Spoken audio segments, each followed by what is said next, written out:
everybody, and welcome on into One Soccer. This is a special edition. It is the Women's League Roundtable. Annie Petrilla, Oliver Platt, and yes, Diana Matheson, Amy Walsh, two former national team players, two former pro players, two women who are heavily invested as well in the women's game. And Diana, you have been all over the news since early December talking about a women's league, the first domestic league in Canada that will be launching in April of 2025. But here's the thing, Dee, I'm going to get to you in just a second because you've been doing a lot of talking. I want to hear from Amy. Because I want to hear from Amy. And, you know, when you heard this announcement and it was an official announcement and there feels like there is a plan, there is groundwork, just what's the reaction from a former player perspective? Yeah, well, I mean, in all transparency, I was helping Dee behind the scenes as much as I could to get this thing off the ground. Obviously, she and Tom have done the lion's share of the work to get this going, Dee's business partner. But I mean, when that announcement came out and when Dee and Sinky were on the national and everything just kind of got rolling, like I sent Dee a text and I was like, let's freaking go. Like this is exciting. This is much needed now in the current climate, but it's been needed, and this is the missing link, I think, the missing piece of the puzzle for Canada, ranked number 7 in the world. So we're talking about the top of the pyramid, not only in the pro game, but our Canadian women's national team that has been so successful at the Olympics, but now needs that success at the World Cup and needs to stay in that elite. And for the long time was the only or the lone sort of elite team in the world without a domestic pro league. So this is so essential, and it's just fabulous news. As much as, you know, I'm sure it's a ton of fun when you're building something from scratch, Dee, but I'm curious, like, if there were any moments where you thought maybe you would lose a lot of your hair if you were like kind of pulling it out, or if there was that hair is thick, Andy. I don't know if you've ever felt Dee's ponytail. There's a lot there. Yeah, if there's one thing you should know about me is that I can lose a lot of hair, and I'm still gonna have a lot of hair. It's going a bit gray though. Yeah. But I mean, to have that type of resiliency as well, because I can only imagine the amount of challenges. I mean, Ollie and I talk a lot about, we've discussed this topic before, even just on our other shows, right? And right away, and maybe it's just human nature, Dee, where it's always like, okay, and what about this? And what about that? And I know we're going to discuss some certain things here, but how important was it to keep that positive mind and think of, all right, here's a problem, but here's a solution, in order to then be able to say this is going to happen in 2 years' time? Yeah, I think we had to be realistic about our landscape, and we have a lot of strengths, but we also have challenges, obviously. I mean, geography is one that comes to mind for a lot of people. So we had to address those things head on and build a plan that took those into account as much as possible. Otherwise, you can't be naive to the realities in your landscape. So I think as much as we can, we've tried to name those things and then come up with strategies to address them.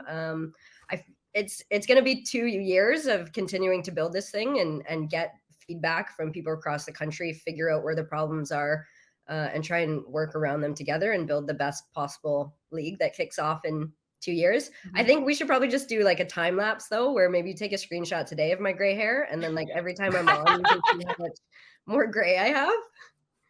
It's like leaders of countries, right, Ollie? Yeah. Whenever you show the photo when they first go into office. Head coaches too. Yeah, but I just wanted to add to what Dee was saying. I think that the timing of the announcement, and a lot of people, the naysayers, will always be there sort of shouting the loudest, saying that, okay, this is an announcement for a league, but the league doesn't exist yet. But I think this will already, with sponsors like Air Canada and CIBC on board, I think that'll pull other corporate sponsors out of the woodwork. People will be falling over themselves to be involved in this league, as well as investors, which I'm going to be working hard on in Quebec, because I think there's lots of potential here. But to your question, Andy, about, Dee creating this, like filling that void, and like really putting something in place for women's soccer in this country, there's something really poetic about a former player scores the game-winning goal to win Canada's first bronze medal, first team medal, I think in 100 years at an Olympics,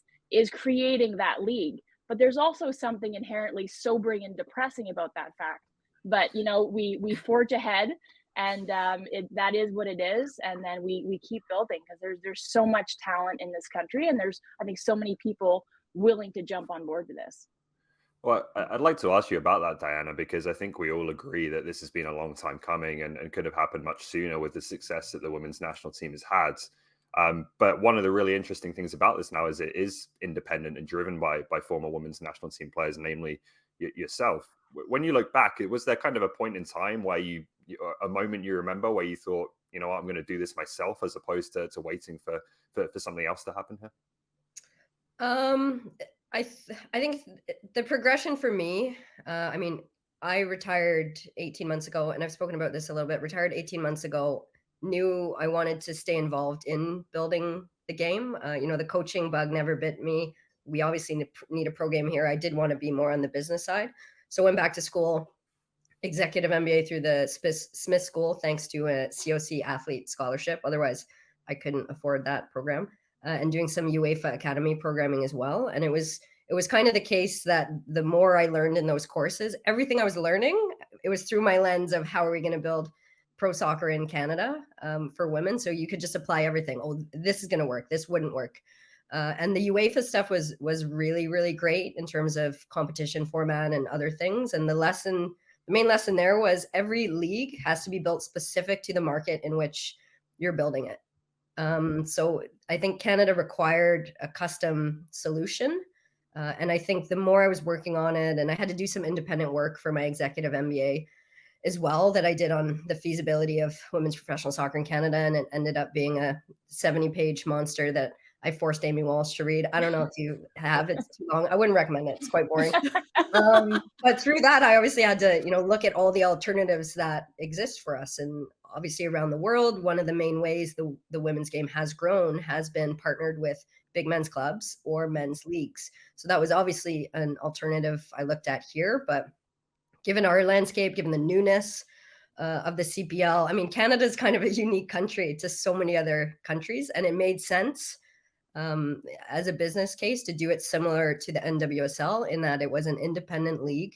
It is going to be built from scratch specifically for this league, because then you can just build everything around it as best you can to support women's professional soccer. And that means the marketing, the brand positioning, the event strategy, every single person we're hiring, every single person we talk to, it's with the intent of building the best possible women's professional league. And I think for this product in this market, it needed to be a standalone because it's got the legs to stand on by itself, and it's about just supporting it up the right way.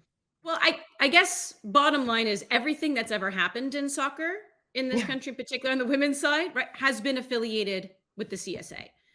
Is that even something that you see, down the road, or is this something that is new terrain that you welcome and you want to keep strictly, right, for owners, sponsors, players?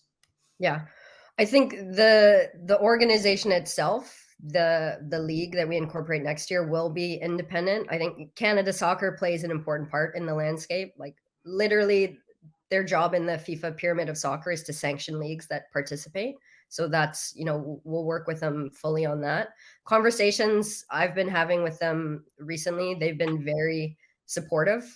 We do plan to work with them more closely next year. We've done a lot of the back end kind of siloed a little bit because we wanted to be really sure on our plan and our vision and our direction and get some sponsors and teams behind us first so that, we felt we really had something before we fully engaged them. But I think moving forward, absolutely working closely with them because there's a lot to do. Coaching pathways, how can we build that in the 2 years before we kick off? Referees as well. There's a real shortage of women referees in the game. How can we build that together? And you said it, they hired Bria Carr-Harris, which is fantastic because there's actually someone there to work with. And we're really looking forward to working closer with her next year because before her, there wouldn't even have been anyone direct to work with that was tasked with working on the women's game. So I think it's going to be great that we have that go-to person at Canada Soccer. Mm-hmm. All right. How do Ollie and I, this is all fun, the business stuff, and I know you've talked about it. We know about the hub model along with the obviously regular kind of league model, and we know you want to grow to 8 teams. We know all that.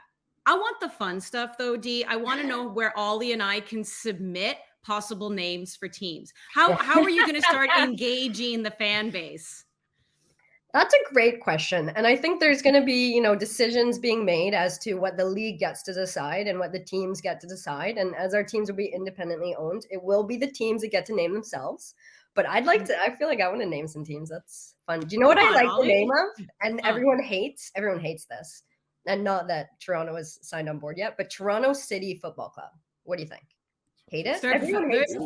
Yeah, I like it. Yeah. But then everyone's like, no one calls it Toronto City. And I'm like, you are right. If you called it the T. Now they do. Now they will. You know what I think?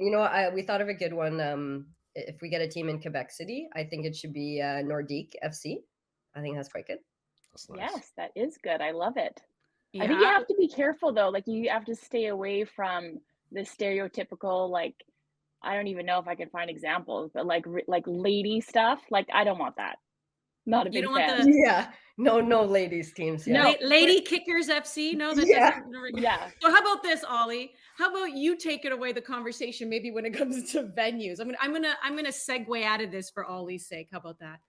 Well, that I think is interesting for every league, every kind of aspect of Canadian soccer, right? Is that we know in this country we have a handful of pretty big stadiums, mostly built for CFL, obviously, and then underneath that, there's maybe not a ton else. So I'd love to get your guys' thoughts on that and how we kind of what you're looking for, firstly, maybe in terms of stadiums and what you think is going to be appropriate, and then how we make that a reality.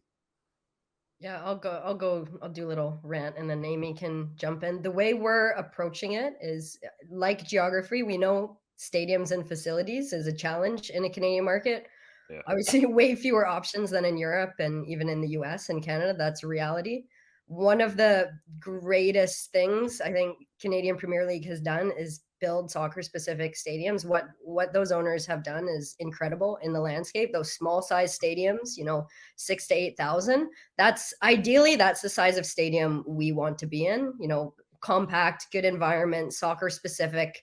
We're thinking an average about 4,000 in our first season, and then we can grow over the years. We think that's what you want. You want demand to be greater than the capacity of your stadium. It's not great if we're in a 22, 35,000 seat stadium off the bat. That said, we're going to have to play most likely in existing stadiums in the short term, unless we can really get moving in a few markets and get something built by 2025. But obviously quite a short timeline to try and build in that time frame. But in the medium to long term, it is absolutely a goal of this league to invest in existing stadiums, especially the markets, again, where the Canadian Premier League has built. If we, as an organization, can bring more money into those stadiums, put $2 to $10 more million in and take them to the next level, especially in markets like Vancouver Island, Halifax, like what those guys have done is incredible. And in other markets, if we can build new facilities, we definitely want to target that kind of year 4, 5, 6 of the league would be a really good timeline for us.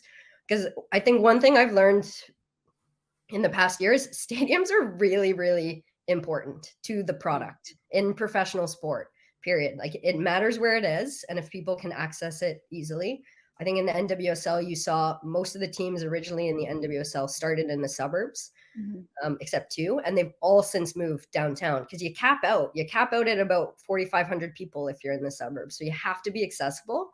And it has to be a new stadium, and it has to sell concessions, and it has to have suites, because those are the things that drive a ton of revenues. So for us, our medium long-term vision will absolutely be to be in these soccer specific stadiums. You've put the announcement out there. You've put the bat signal out, right? So to say, we were talking about that here on One Soccer the other day. It's a big 8. It's a big 8. And that's exactly it, because you've now told investors, you've now told potential owners, there is a plan, and that is what they like to see. So how about you do tell us the website people can go to as well to learn a little bit more about this?